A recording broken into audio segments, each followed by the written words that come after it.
महानिर्याणानंतर तृतीया व चतुर्थी आली तशीच गेली.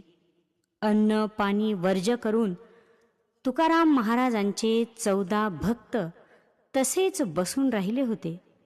पंचमीच्या दिवशी पहाटे त्यांच्या पुढ्यात आकाशातून टाळ, 12 अभंग लिहिलेला कागद व गोधडी पडली.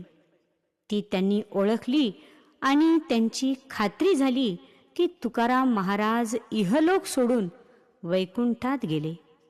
मग त्या सर्वांनी इंद्रायणीत स्नाने केली आणि ते देवळात जमले. तोपर्यंत गावकऱ्यांना ते व्रत समजले व सर्वजण येऊन टाळ व गोधडी यांचे दर्शन घेऊन जाऊ लागले. सर्वांनी रामेश्वर भट्टांना शास्त्रार्थ विचारला असता ते म्हणाले की तुकोबा देहासहित गेल्या कारणाने क्रियाकर्म काहीच करता येत नाही. सबब जरी ते द्वितीयेला अदृश्य झाले असले तरी आपणास टाळ व गोधडी मिळाली तोच दिवस म्हणजे पंचमीसच ब्राह्मण संतर्पण, गावजेवण व हरिकीर्तन करून ती पुण्यतिथी धरावी. मग त्याच दिवशी मोठा उत्सव आरंभला. पंचमी, षष्ठी व सप्तमी 3 दिवसपर्यंत भजन व कीर्तन झाले. हे वृत्त पुण्यास कळले तेव्हा स्वतः छत्रपती दर्शनार्थ आले व देवालयाच्या उत्पन्नास्तव 4 गाव इनाम दिले. नंतर रामेश्वर भटजींना वैराग्य आले आणि ते तीर्थयात्रा करण्यासाठी निघून गेले. नारायण बुवा हे तुकोबांचे पुत्र व साथीदार कीर्तन सेवा करीत तिथेच राहिले. भाविक हो, लौकिक दृष्टीने तुकाराम महाराजांचे जीवनचरित्र इथे जरी संपले पण वस्तुस्थिती तशी नाही.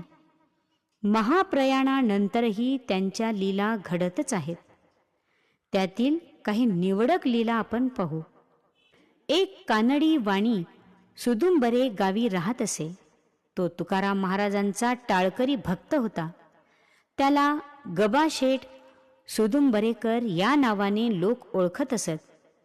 एकदा एकांती असताना त्यांनी तुकाराम महाराजांना विनंती केली होती की अंतकाळी आपल्याला दर्शन द्यावे. तुकाराम महाराजांनी ती विनंती मान्य केली होती.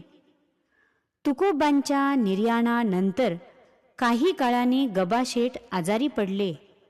पाहता पाहता या आजाराने उग्र स्वरूप धारण केले. थोडक्याच दिवसात त्यांना कळून चुकले की आपण काही यातून वाचत नाही.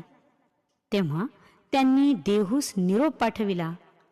त्याप्रमाणे रामेश्वर भटजी, कान्होबा व नारायण हे तिघे त्यांच्या घरी आले. त्यांनी त्यांचे आगत स्वागत केले. नंतर आपला अंतसमय आल्याचे जाणून त्यांनी तुकोबांना स्मरण केले. तेव्हा ते त्याच्या दृष्टीसमोर प्रगटले. त्यांना त्याने बुक्का लावला, तुळशीचा हार त्यांच्या गळ्यात घातला. त्याच्याशिवाय इतरांना तुकाराम महाराज कोणालाच दिसले नाही. पण हार मात्र अधांतरी स्थिर झालेला त्यांनी पाहिला. मग गबाशेठने संतोषाने प्राण सोडला. पिंपळनेर या गावी निळोबा गोसावी म्हणून एकजण राहत असे.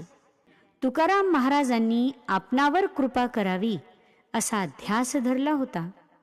त्यालाही तुकोबांनी स्वप्नात प्रगट होऊन अनुग्रह दिला. बहिणाबाई गंगाधर पाठक ही संसारी स्त्री तुकोबांना आळवीत असे. तिला सुद्धा असाच स्वप्नात प्रगट होऊन अनुग्रह दिला. असे हे जगद्गुरु संत श्री तुकाराम महाराजांच्या जीवनचरित्रामधील काही निवडक लीलांचे आपण आजपर्यंत कथन केले आहे. जी सेवा आहे श्री तुकोबा रायांच्या चरणी समर्पित आहे. रामकृष्ण हरी.